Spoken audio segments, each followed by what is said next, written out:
What down, family? It's your boy SNTV, back at y'all with another Chiraq Street Legends, and this episode is going to be about none other than THF Bruh, aka the Chiraq Deebo. Bruh is originally from the Calumet building.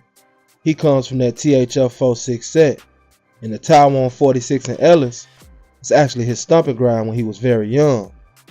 He was bad from almost a baby. As a matter of fact, when he was only 5 or 6, he put T Slick's eye out with a curtain rod.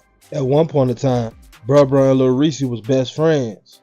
According to Reese, they would always fight and then get right back cool. After Bruh stopped hanging on the 6, he started hanging in O Block. And as a kid, he had O Block on lock. He would take stuff from all of the shorties on the O. He was a real Deebo. His ideal plan was putting people to sleep and stuffing them in garbage cans, male or female. And if they had a problem with it, he would just beat them up. He once put Chief Keef to sleep and then put him in the garbage can. He also robbed Butter and some more guys at a dice game, and then 2 weeks later, gave Butter back his $100. Bruh was also one of the only guys that was allowed on both sides. He would ride through those blocks on a bike and demand money from people, and if they didn't give it to him, he would take it. He also broke his leg jumping out a window running from the police and was still extorting people on crutches. All of this is actually documented. And if you ask anybody about Bruh, they'll tell you, Bruh was damn near crazy. Bruh was actually doing all the stuff that he was doing before the drill scene really started busting. In 2011, he would start going to jail back to back. It started in July when Bruh and 2 others were charged with a first-degree robbery, in which they allegedly held a dude at gunpoint and took his shoes, shorts, house key, car keys, and his wallet. The victim called the police and eventually viewed a lineup where he identified Bruh and one of his co-defendants. Bruh will ultimately receive a 30-year prison sentence for the robbery.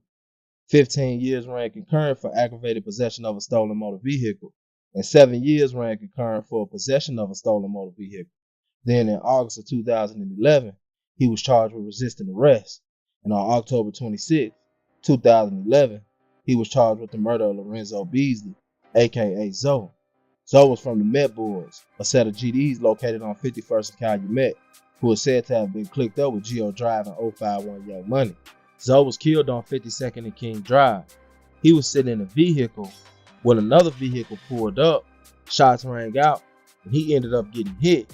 He was taken to Stroger Hospital, where he later died. Bruh ended up taking a plea deal for 12 years on a conspiracy to commit murder charge. A lot of people say that this is when Bruh snitched because he got such little time for such a big crime. Bruh also tried to enter a deal to get the 30 years off of him for the robbery. He actually got 7 guns off the streets. Once he did that, the police didn't stick to what they said that they were going to do. They were supposed to take some time off of Bruh's sentence, but they never did. Sounds like to me that the police kind of played him. Just like Bruh was a beast on the streets, he was a beast in Cook County Jail, where he did around 8 years. A lot of guys feared Bruh, and it is said that he put a lot of foot to ass in the county. At some point in time, THF Bezu said that Bruh ratted on him, and Bebe was telling everybody that Bruh was a rat. According to sources, Bruh was doing everything he could to try to get on deck with Bezu so that he could see about it. But Bezu didn't want no smoke. I don't know how true it is, but that's the word. Bruh caught a couple free roll assaults on the police in the county, so extra charges and extra time came with that. I seen one video where Bruh actually hit the sergeant with the Glock Dookie.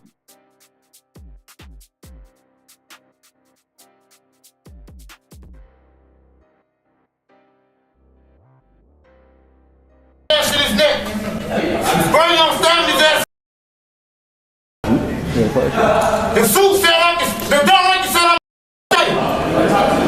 the suit sound fucking with what, a pen?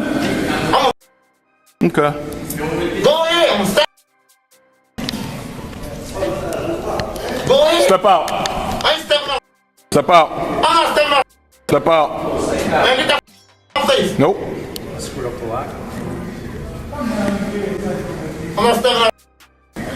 So you mean to tell me that you have a weapon in your hand right now and you're holding this other detainee hostage, is that correct?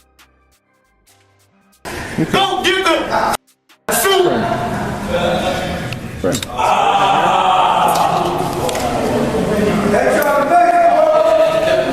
Mason, spray. Right.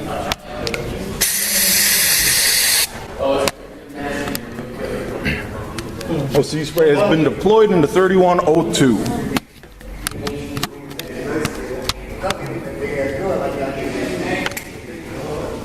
Hey, wait, just spray that mace, man. Wait, just spray that mace.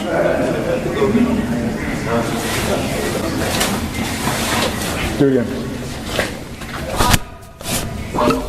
All right, now that's cool. That's cool. Detainee Kenyatta is now holding the door.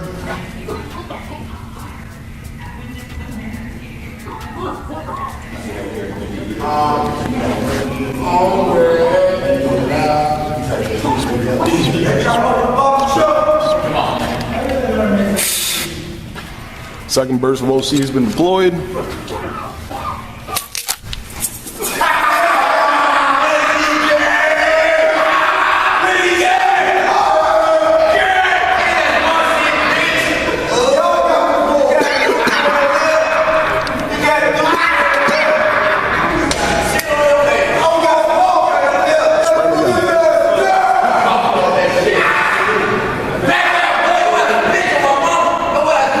Detainee just assaulted.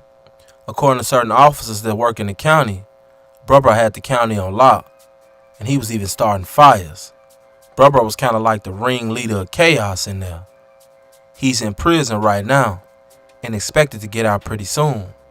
We'll see how that turns out for him and THF Bezu. Hopefully they can patch things up. And I think that what we can learn from the story of THF Brubra is this. I think that Brubra was actually one of the ones that was lucky that ended up going to prison before he actually got himself killed.